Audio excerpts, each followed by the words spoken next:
अस्सलाम वालेकुम। मैं हूं सलीम खालिक और आप लोग देख रहे हैं प्रोग्राम क्रिकेट कॉर्नर। आज हमारे गेस्ट हैं लाहौर कलंदर के ओनर आतिफ राना और कोच आकिब जावेद।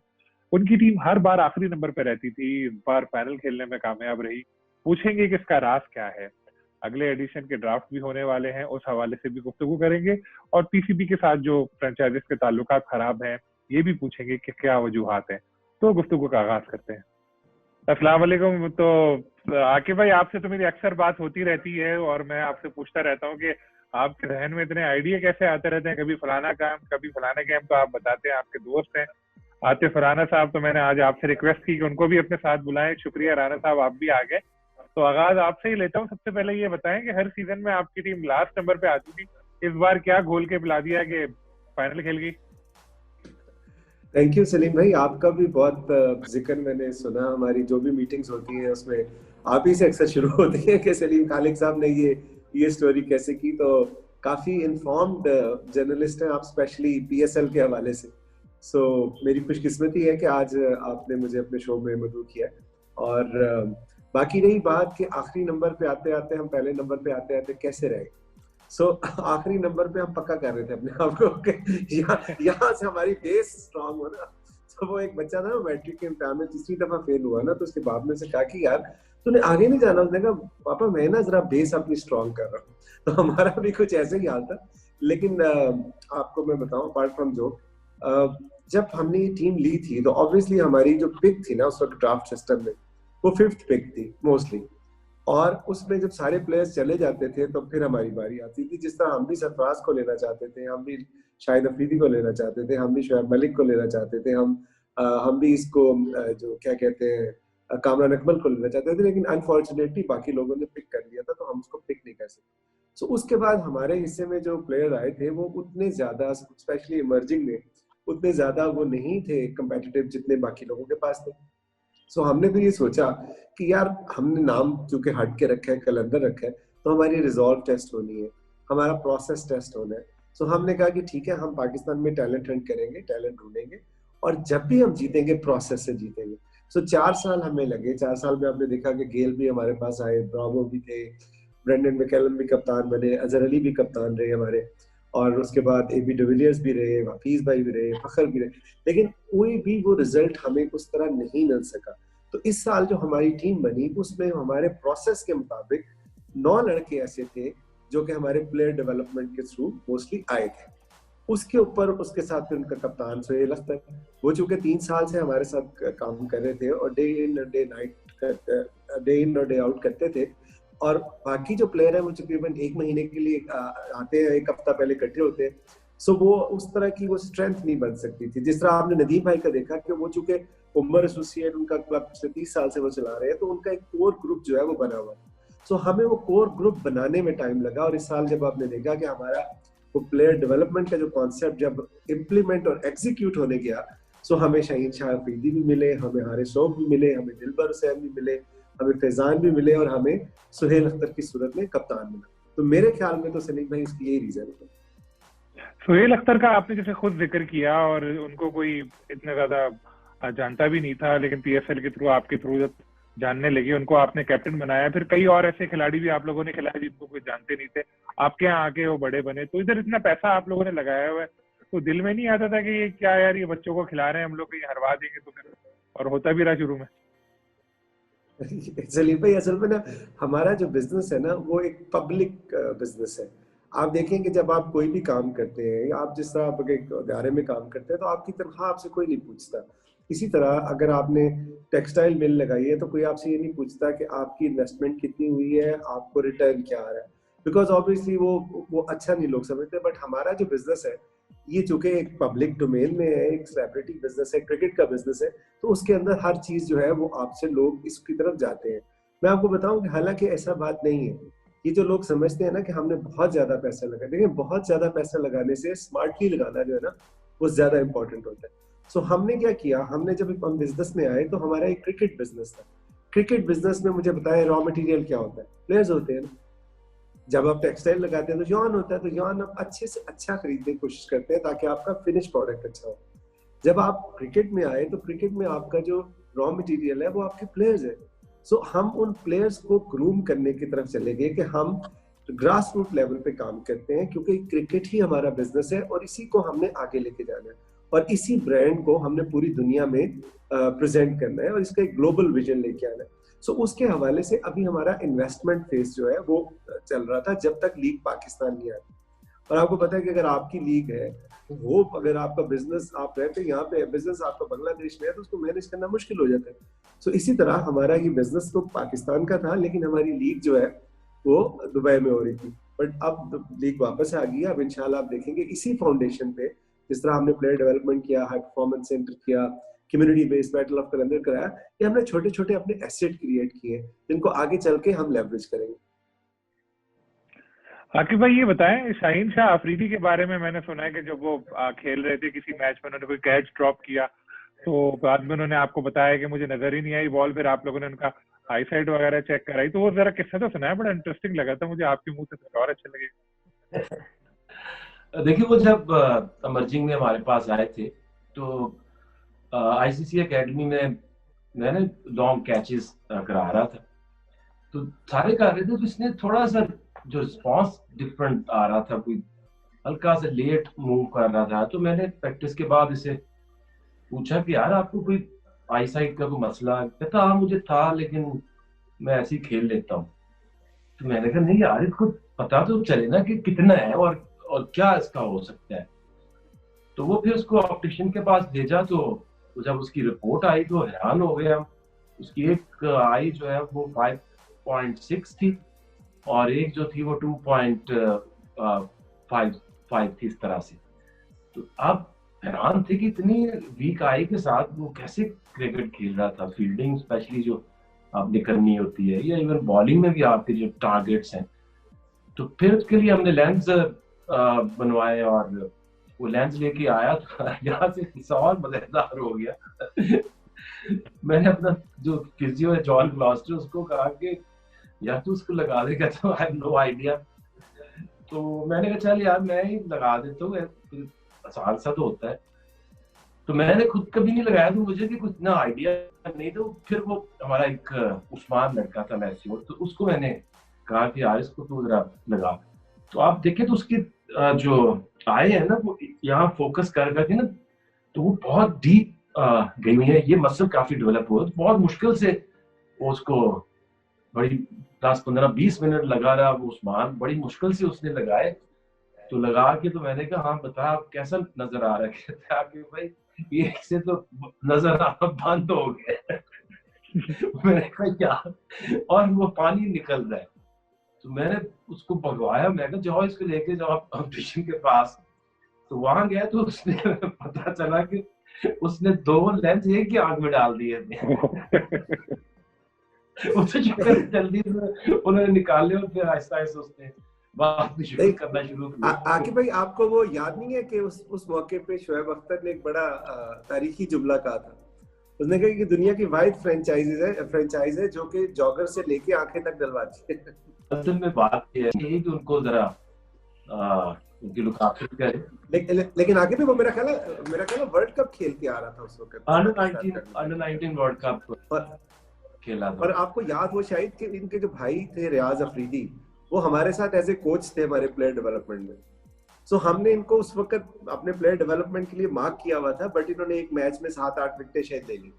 सो उसके बाद मैंने इनको नहीं लाहौर इनको मैंने बुलाया भी था, एक हफ्ता हमारे पास शाहीन रहा था। इसको मैचेस भी हमने खिलाए थे, काफी लड़के जो हमने बुलाए थे, मैचेस वगैरह हो रहे। तो फिर असल में इसका वो अंडर 19 वर्ल्ड कप में नाम आ गया, तो ये इधर फिर चला गया। तो आगे भाई अब तो आप लोगों ने ये प्लेयर्स के लिए कोई हाई परफॉर्मेंस सेंटर भी बना लिया है, तो पीसीबी के सारे काम अब आप लोग ही करेंगे क्या? देखिए अगर आप ऑनेस्टली अगर आप ग्रास रूट लेवल के ऊपर आप जाएं और जाके देखें, क्योंकि हमने एक तो फायदा हुआ ना 5 सालों में हमने पाकिस्तान की गली गली फिरी है, तो हमें पता है कि वहां पे फैसिलिटीज क्या होती हैं, वहां पे सिस्टम क्या होता है, और क्या था और क्या बिल्कुल खत्म हो चुका है। सबसे पहले तो आप देखिए आपकी स्कूल क्रिकेट खत्म हुई, कॉलेज यूनिवर्सिटीज वो खत्म हुई, फिर आपकी जो क्लब क्रिकेट एक होती थी, क्लब्स थी, उनके टूर्नामेंट्स होते थे, फिर वो खत्म हुई।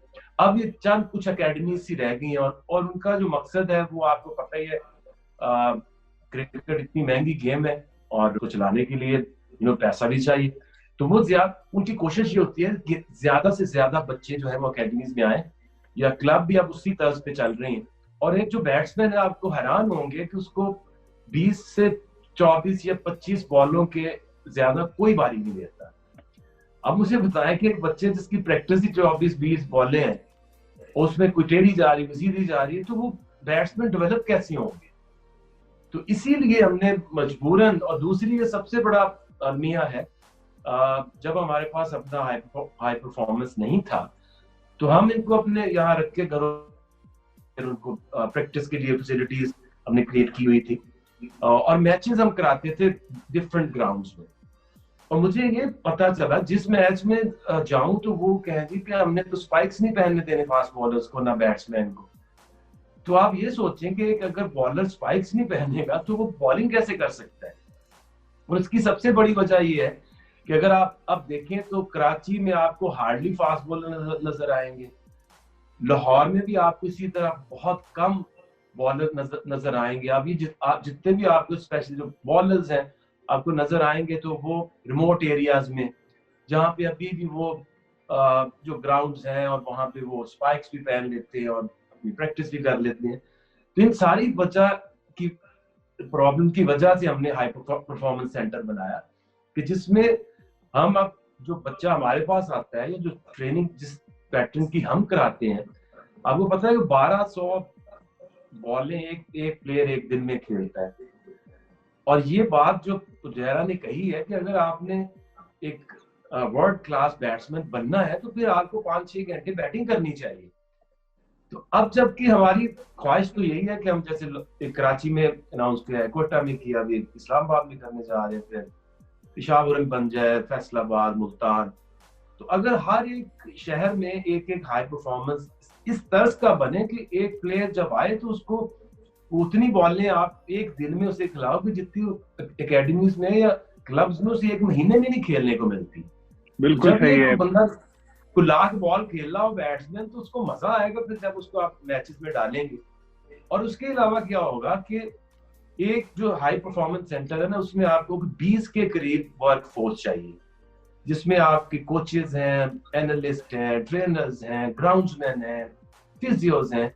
तो अगर आप देखें कि आपको 20-25 लोगों को एक तो रोजगार मिल जाएगा हर शहर में, और ये जो प्लेयर्स सारे जो बेरोजगार फिर रहे हैं और बेचारे डिपार्टमेंट भी बंद हो गए, तो इससे दोनों चीजों को फायदा होगा। एक तो जो प्लेयर जिसने बनना है उसके पास एक प्रॉपर पाथवे होगा, और उसके अलावा हमारे जो प्रोग्रामिंग है इसमें एक अंडर 13 है, अंडर 16, अंडर 18 और एडल्ट 4 ग्रुप्स हैं जो इसमें आएंगे और खेलेंगे। और इसके हमने कॉन्ट्रैक्ट जो है वो ऑस्ट्रेलिया से किया है, साउथ अफ्रीका से किया है, इंग्लैंड में किया है, यूएई में किया है, ताकि इनकी हर एक जो एज ग्रुप है उसको 2 से 3 जो टूर्स हैं वो साल के इंटरनेशनल मिले। तो अब आतिफ भाई ये बताएं, अब आतिफ राना साहब के जो अगले ड्राफ्ट होने वाले हैं पीएसएल के लिए, उसकी क्या तैयारियां हैं? किस बड़े प्लेयर के ऊपर निगाहें आपने लगाई हुई हैं, या यहाँ भी यंग टैलेंट पे ज्यादा आपकी नजरें? सलीम भाई, अभी तो पिछला हैंगओवर नहीं खत्म हुआ तो आपने आगे का डराना शुरू कर दिया। देखिए मैं आपको बताऊं, आपने सवाल एक पूछा था सुहेल अख्तर के बारे में कि वो उसको आपने कप्तान क्यों बनाया, वो सवाल मिस हो गया तो मैं दूसरा आपको जवाब दे रहा था। सो मैं आपको बताऊं कि जब मुझे याद है कि हमें 2017 की शायद बात है कि अयाज अकबर यूसुफ सही एक रिपोर्टर है, जर्नलिस्ट है जियो के, उन्होंने मुझे फोन किया। उन्होंने कहा कि यार ये बंदा जो है ना ये बड़ा जबरदस्त प्लेयर है, इसको आकिब को इसको हिट करें। फिर फखर जमान ने कहा कि यार इसको आप समीन को कहा कि चेक करें। सो हमने आकिब को कहा कि आकिब भाई उसको बुला लें। आकिब भाई ने उसको बुलाया, मेरा ख्याल है 150 kg का था वो। तो मुझे फोन करके कहने लगे कि यार इसको हमने इस पे तो दूर से रोटियां लगवानी है, तो आकिब भाई टैलेंट तो चेक करें। खैर आकिब भाई ने 5 दिन उसको मैच खिलवाए उमर अकमल के साथ एक टीम में डाल के, तो वहां पे उन्होंने देखा कि यार इसमें स्किल तो बहुत जबरदस्त है। फिर पूरा साल उस पर काम किया, आकिब भाई ने उसको अपने पास ही रखा इधर लाहौर में, और उसके बाद फिर उसको हमने अपनी पीएसएल की टीम का हिस्सा बनाया मिडिल ऑर्डर में। 2018 में था, 19 में फिर उसको ओपनर आकिब भाई ने उसके ऊपर 1 साल फिर मेहनत की, उसको ओपनिंग बैट्समैन जो है ना, उसको प्रैक्टिस करवाई। और फिर 20 में आके भाई ने अनाउंस किया कि यार मेरा कप्तान जो है ना वो सुहेल अख्तर है। उसकी वजह ये है कि ऑस्ट्रेलिया वो 2 साल एज ए कैप्टन 2-3 साल टीम लेके गया है। उससे पहले उस्मान कादर था, उस्मान कादर पाकिस्तान टीम में आपको पता ही आगे हो। और उसके बाद फिर हमारा जो अबू धाबी का कप था उसमें हमारे सारे यंग बच्चे थे, ये हमारे प्लेयर डेवलपमेंट के थे मोस्टली, और उसमें हमने यॉर्कशायर को, टाइटंस को, दुनिया की बड़ी बड़ी टीमें थी, उनको हमने शिकस्त दे के वो कप उठाया था। और उस कप का कप्तान भी सुहेल अख्तर था। सो इसी तरह हमारे प्लेयर डेवलपमेंट की टीम में भी एक टीम का कप्तान सुहेल अख्तर होता था। सो वो ग्रूम करके 3 साल के बाद, वो अचानक नहीं हुआ, तो 3 साल आकिब भाई ने उसको ग्रूम किया। और फिर ग्रूम करने के बाद ये असेस किया कि इसके अंदर ये जिम्मेदारी है, ये जिम्मेदारी ले सकता है, ये मैच्योर इनफ है, इसके अंदर स्किल है। सो फिर उन्होंने ये फैसला किया कि मैंने सुहेल अख्तर को कप्तान बनाना है। सो अब coming back to your question कि सीजन 6 में हम क्या करेंगे, देखिए हम पहले दिन से एक चीज पे बिलीव करते हैं कि जो पाकिस्तान में जो टैलेंट है उस जैसा टैलेंट पूरी दुनिया में नहीं है। हमें क्या चीज हमें मारती है, प्लेटफॉर्म्स की कमी, अपॉर्चुनिटीज नहीं है, नेपोटिज्म बहुत ज्यादा है। आपको पता ही है सारा क्रिकेट में, आप इतने अरसे से उसके ऊपर लिख रहे हैं। सो जो रियल टैलेंट है, अगर ये हारिस रऊफ, आकिब जावेद ना स्पॉट करता तो आज ये किधर होता। अगर शहीन शाह अफरीदी को जब 3 मैच में उनको रन हुए तो उन्होंने कहा मैंने क्रिकेट खेलनी नहीं है, मैंने राणा साहब के पैसे वापस करने। ये वाकया भी जरा, आपको मैं इंटरप्ट कर रहा हूँ, ये वाकया भी मैं आपसे पूछना चाह रहा हूँ, जिक्र चला है तो जरा ये भी सुनाइए आप।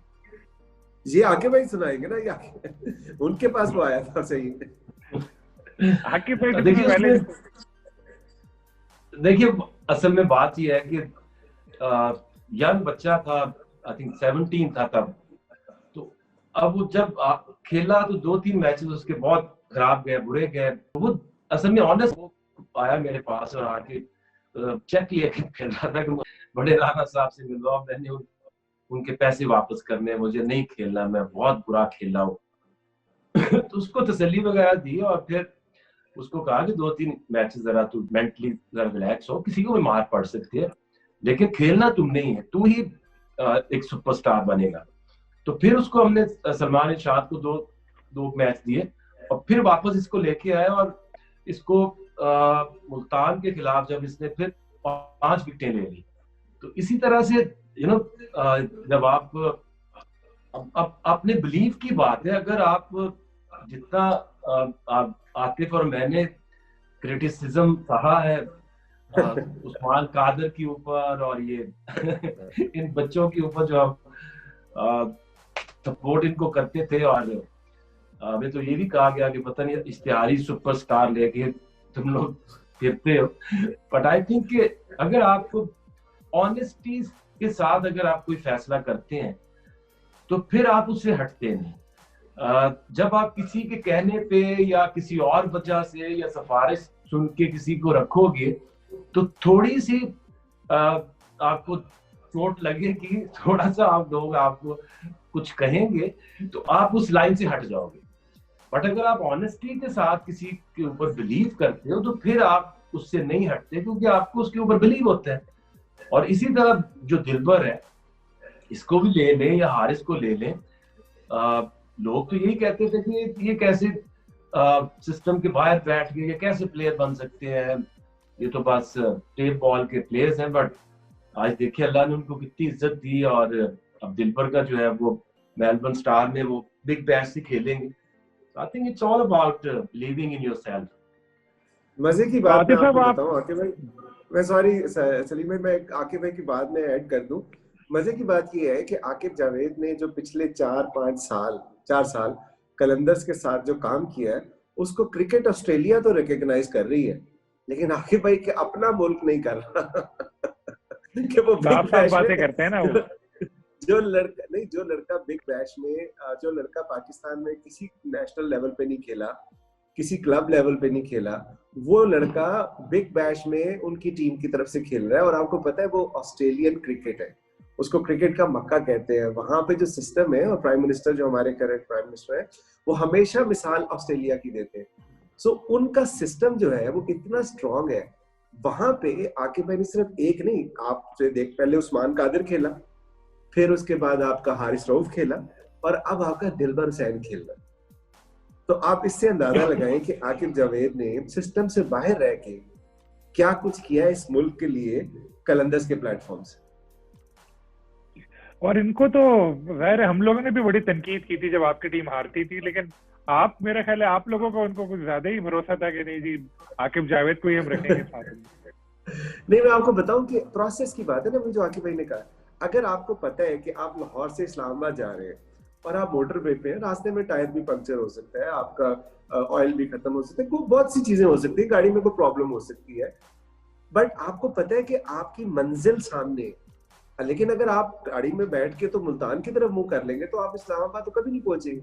सो हमारा जो कॉन्सेप्ट है और जो विजन है जिसपे आकिब भाई और मैं पूरी तरह अलाइन है, तो उसके मुताबिक हम अपनी मंजिल की तरफ कदम ब कदम बढ़ रहे हैं। दरमियान में हमें झटके जरूर लगे।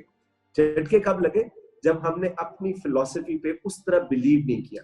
मैं आकिब भाई को पहले दिन से, आकिब और जमीन के साथ ऑब्वियसली दोस्ती भी है, सो मैं इनको एक कहता हूँ कि जो आपका दिल करता है ना, जो आपको लगता है वो करें। और मेरा ख्याल है ये वो सीजन है जिसमें इन्होंने ट्रू सेंस में, आकिब भाई ने अपना बिलीफ जो था उसको 100% इम्प्लीमेंट कर दिया। आकिब भाई मैं गलत तो नहीं कह रहा?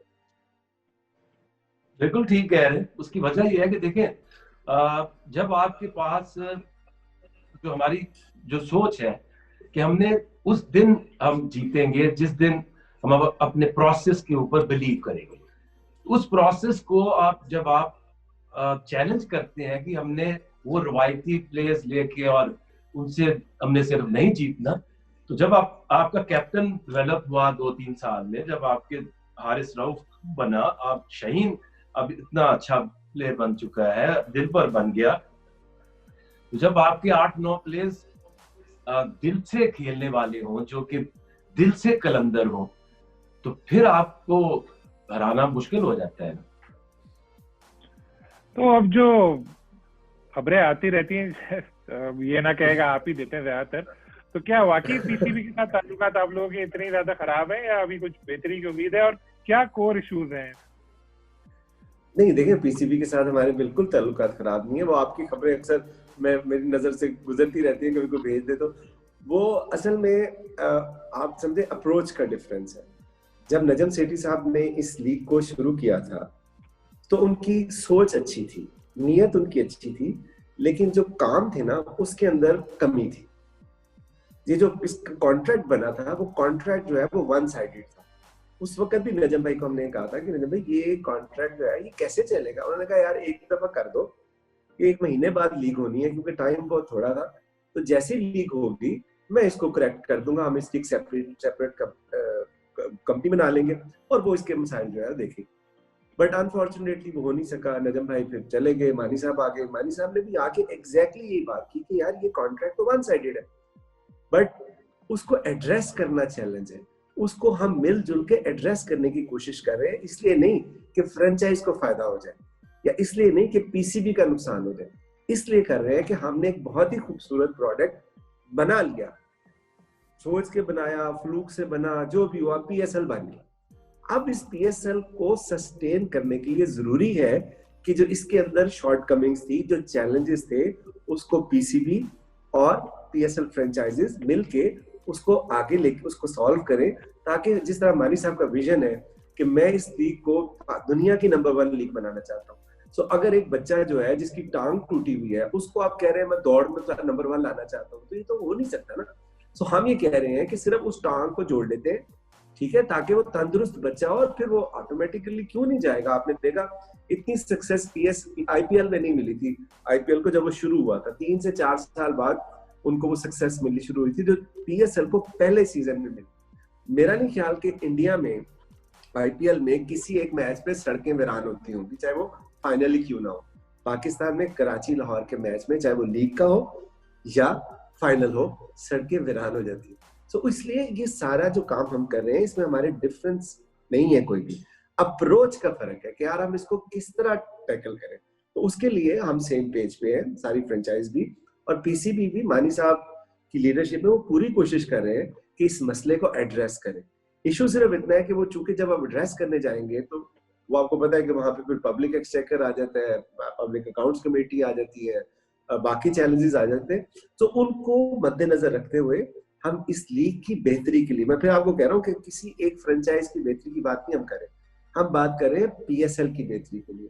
और पीएसएल की बेहतरी आप मुझे बताएं किसको नहीं चाहिए होगी। सही। तो अब आप लोगों ने क्या ऐसे इरादे किए हैं अगले सीजन के लिए? क्या ऐसा सोच रहे हैं अपनी फ्रेंचाइज के हवाले से? कुछ नया आप लोग तो सोचते बहुत हैं, कुछ सोचा है? जय, हमने हाई परफॉर्मेंस सेंटर लाहौर का था, इसी का हमारा मेन था। अभी जब आ रहे थे प्लेयर्स, जब लाहौर में मैचेस थे, तो उस वक्त सारे प्लेयर्स ने उधर हाई परफॉर्मेंस सेंटर में ही प्रैक्टिस करनी थी, बिकॉज बड़ी state of the art facilities हमने बनाई है। बल्कि मैं आपको इनवाइट करूंगा कि जब भी आपके पास टाइम हो, आपका लाहौर चक्कर लगे, आप जरूर आए, क्योंकि आप पिछले 25-30 साल से क्रिकेट को कवर कर रहे हैं। तो मैं सिर्फ आपसे ये राय लेना चाहूंगा कि हमारी डायरेक्शन ठीक है या गलत, नंबर 1। नंबर 2 ये कि हमने लास्ट ईयर एक कम्युनिटी बेस्ड टूर्नामेंट कराया था, उसका एक मकसद था। आप देखें क्रिकेट में या स्पोर्ट्स में जो राइवलरी है वो बिटवीन कंट्रीज होती है, इंडिया पाकिस्तान है, ऑस्ट्रेलिया इंग्लैंड है, उसके बाद होती है शहरों के दरमियान, जो आपने देख लिया लाहौर कराची।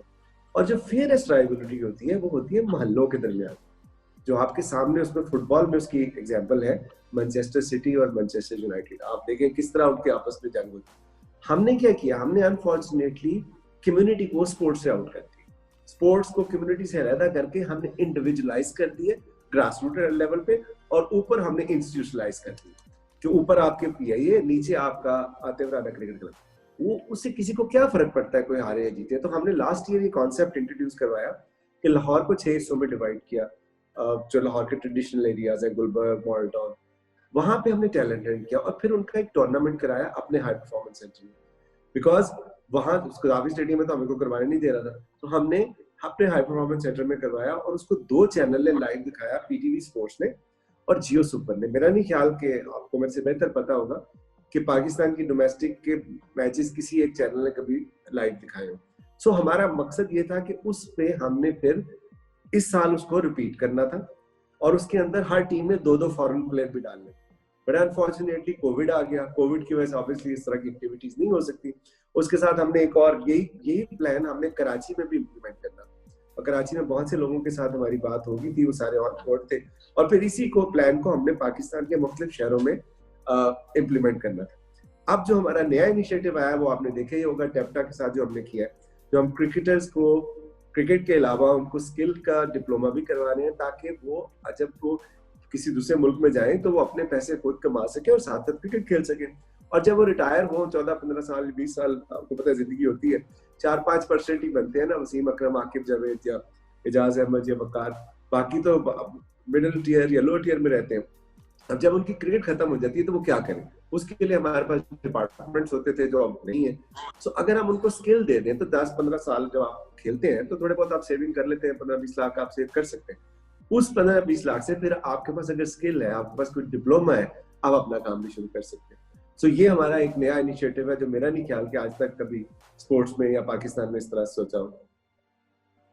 बहुत शुक्रिया आप लोगों का, फाइनल तक तो आप आ गए। इंशाल्लाह उम्मीद है कि अगले साल टाइटल भी जीतेंगे, क्योंकि सबसे ज्यादा तो मैं यही लोगों से कहता था कि जब हार के ये लोग इतना ज्यादा आगे आ जाते थे तो अगर जीत जाएंगे तो क्या होगा, लेकिन बदकिस्मती से फाइनल आप जीत नहीं सके।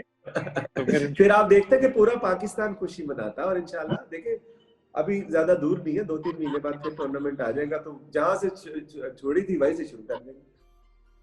बहुत शुक्रिया आपका, थैंक यू सो मच। तो आतिफ राना और आकिब जावेद की गुफ्तगू आपने सुनी, उन्होंने बड़ी तफसील से अपने फ्रेंचाइज के हवाले से भी बताया, पीसीबी के साथ क्या मामला फ्रेंचाइज के चल रहे हैं उस हवाले से भी उन्होंने बताया। तो उम्मीद है आपको इस शो पसंद आया होगा। फिर इंशाल्लाह किसी और गेस्ट के साथ आपकी खिदमत में हाजिर होगा। अल्लाह हाफ़िज़।